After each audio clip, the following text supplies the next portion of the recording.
whisper of the Red Sea.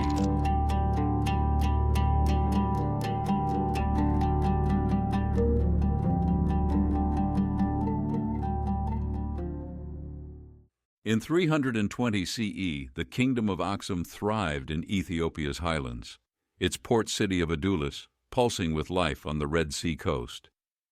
This trading empire, a crossroads for Rome, Persia, and India, grew rich exporting frankincense, ivory, and gold, while importing silk and spices. Under King Ezana, who would soon embrace Christianity, Aksum's wealth drew ambitious merchants and ruthless rivals, their schemes as tangled as the ropes mooring ships in the harbor.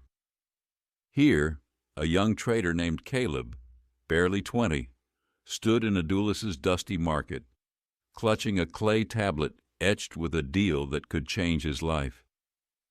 He dreamed of commanding a fleet, but in a city where commerce and power clashed, ambition was a perilous tide. Kaleb's tablet promised 10 sacks of frankincense to a Roman merchant for silver coins, enough to buy a small dhow, a ship to sail the Red Sea's stormy waves. Aksum's monopoly on these routes made such deals lucrative but dangerous, as rival traders guarded their profits fiercely. As Kaleb wove through the market, past stalls piled with elephant tusks prized in Rome for carvings, a shadow loomed. Yared, a scarred trader whose family controlled half the port's ships, blocked his path. His gold rings glinted as he snarled, "That frankincense was mine, boy." Kaleb stood tall. The Roman chose me. It's done. Yared's eyes were slits. In Adulis, nothing's done unless I allow it. Cross me, and no ship will carry your goods. His threat carried weight. Aksum's economy relied on loyal traders to fund the king's armies and temples, and Yared had the Negus's ear. At home, Kaleb sat in his mud brick house, the tablet heavy, in his hands. Miriam, his 16-year-old sister, stirred lentil stew, her voice sharp. Yared's too powerful, Kaleb. He'll ruin you. Aksum's internal rivalries, where merchants sabotaged each other for Rome's favor, were no secret. But Kaleb's eyes gleamed with a plan. The Romans were due in 2 days, their galleys heavy with silver and silk. If he added ivory to his deal, he could outshine Yared and secure a ship, breaking free of the older man's grip on the port. I won't fight him, he said. I'll outsmart him. Dawn broke, and Kaleb trekked to the highlands, where elephant hunters roamed. Aksum's ivory trade was a cornerstone of its wealth, but hunters and traders often clashed over shares. He met Hannah, a keen-eyed woman with a skill in for tracking. "I've got 12 tusks," she said. "but Yared's men are watching. They don't like outsiders." Kaleb offered her a share of the profits, sealing their deal with trust. Trust was rare in Aksum, where trade alliances could shift like sand.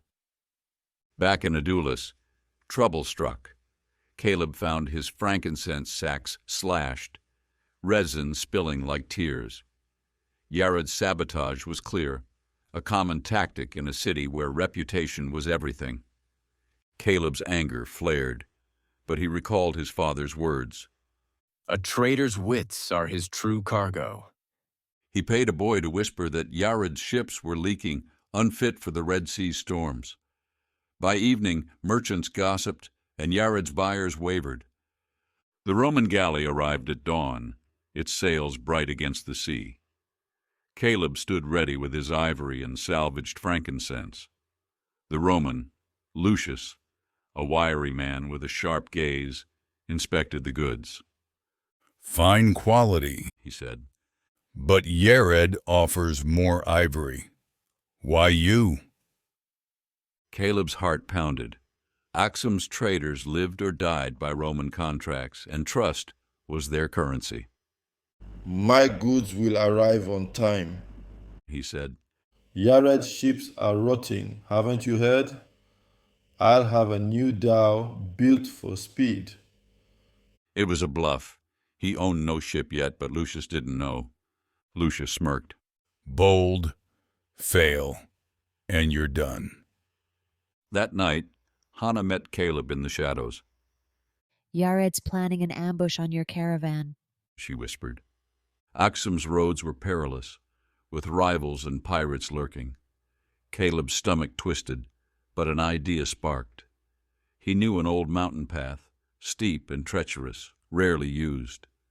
It could bypass Yared's men, though one misstep meant disaster. Before dawn, Kaleb and Hannah led a caravan of donkeys laden with ivory and frankincense along the cliffside trail. Rocks crumbled underfoot, and a donkey nearly plunged into a ravine, but they reached Adulis by noon. The Roman galley waited. Kaleb's goods were loaded just as Yared's men stormed the docks, too late to stop him. Lucius, impressed, handed Kaleb a purse heavy with silver. Build that ship, He said. I'll deal with you again. In Aksum, where control of Red Sea shipping lanes demanded cunning, Kaleb's gamble had paid off. With the silver, Kaleb bought a dhow, naming it Miriam's Star. As he stood on its deck, the Red Sea vast before him, he knew Yared's wrath would follow. Aksum's shift to Christianity, stirring tensions with pagan and Jewish merchants, would only sharpen such rivalries. But for now, Kaleb's name echoed in Adulis, reaching even the king's scribes.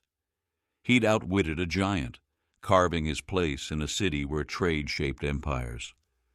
The Red Sea beckoned, its waves whispering of fortune and danger.